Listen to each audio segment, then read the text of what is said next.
There are times when you just feel as if you are locked up, you're in a corner, everything is dark and everything is all kind of messy and you just don't know what to do. There are times when we feel as if somebody has laid a brick on our heart. There are times when we have literally run out of tears. There are times when we're screaming loud and it feels like nobody is listening to us. Nobody can even hear us. What do we do in those times? I'm speaking to you, people. I'm speaking to you, child of God. What do you do in those times? What do you do in the times when it feels like your faith is just too far to reach? What do you do in the times when you're supposed to be looking as if you know what you're doing and all hope is there, but really deep down inside, it feels like all hope is gone? There are times when it gets really, really tough and it's a struggle, and it's a big struggle. Well, I just want to say that in those moments when it feels as if there is a brick laying on your heart and it feels as if the world is crumbling down and everything is dark, the same heart that is being crumbled is the same heart that Jesus Christ is working through. It's the same heart that the Holy Spirit is working on. It's the same heart that God Himself is living in. It's the same heart.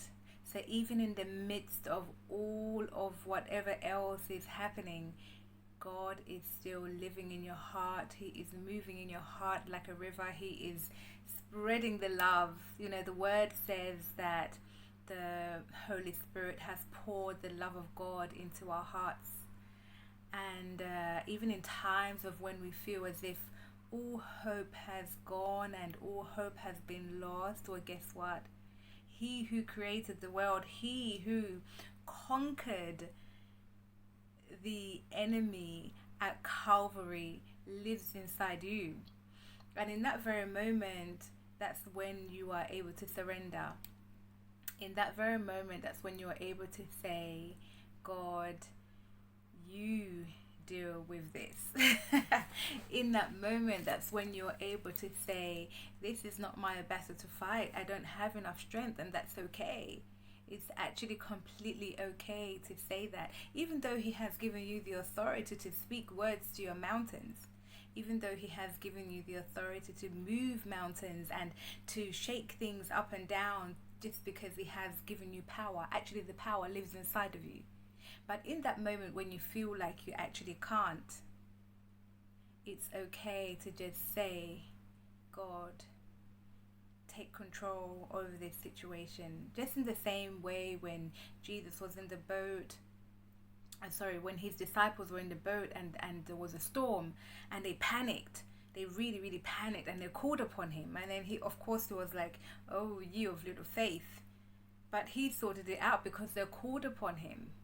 So I'm inviting you now to call upon God and the Holy Spirit and Jesus, the three in one, into your situation, whatever it may be. I have seen it in myself, I've seen it in my own life, and I do it very often. I call upon the Holy Spirit and I say, help me, help me, help me, help me. I just want to read a verse to you.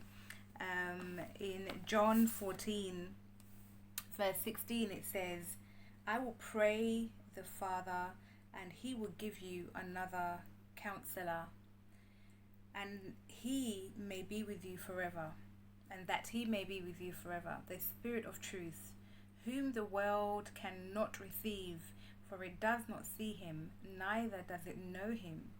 But you know Him, for He lives with you and will be in you. And then if we jump to the same chapter, John 14, verse 26, it says, but the Counselor, the Holy Spirit, whom the Father will send in my name, will teach you everything and remind you of all that I told you. Peace I leave with you, my peace I give to you. Not as the world gives, do I give to you. Let not your heart be troubled, neither let it be afraid. So in those moments when you are feeling troubled, in those moments when you are feeling as if you are afraid, just call upon him. I'm inviting you to call upon him. You know, the word has said that the Holy Spirit is our counselor. You know, in other passages it says he's our advocate, he's our standby, he's our strengthener. So in those moments when you feel as if all hope has been lost, just call upon him, surrender it all to him, surrender each and every single situation to him, invite him into your situation. You know, that is how things begin to change. Invite him into your situation. You know, last time I spoke about being grateful and being thankful, and today I am pleading with you to invite Jesus into your situation. And you do that just simply by saying, Jesus, come into my situation, come into my life. You know, I really would would like to invite you to invite him into your situation. Yeah. And let's see. I hope that you will begin the journey of really learning what it looks like to live with Christ on a day-to-day basis, not just when things are great, or not when things look as if everything is well planned, but when challenges come, I would really invite you to invite him into your situation, invite the Holy Spirit into your situation. Sometimes your physical situation may not exactly change, but your heart definitely will, because there's a river flowing inside of there. There is a river flowing inside of there. So instead of fear, you will have peace. Instead of anxiety, you will have joy. Instead of just all those thoughts coming through your mind, you'll be reminded of the fact that he is a counselor, he is your advocate, he is your strengthener, he is your standby. He is all those things because he is the Spirit of truth. He is the Spirit of truth. I'll leave that with you today. My name is Alice. Thank you so much for watching. I always appreciate it when you guys watch and you comment, and or whether you send me a private message. I really appreciate it. I read every single one. And I'm just so grateful and thankful that God has taken me on this journey to be able to speak to you, to be able to be his mouthpiece. I am so grateful and so honored. I'll never take it for granted that I'm speaking to you and you are listening. Thank you. Bye for now.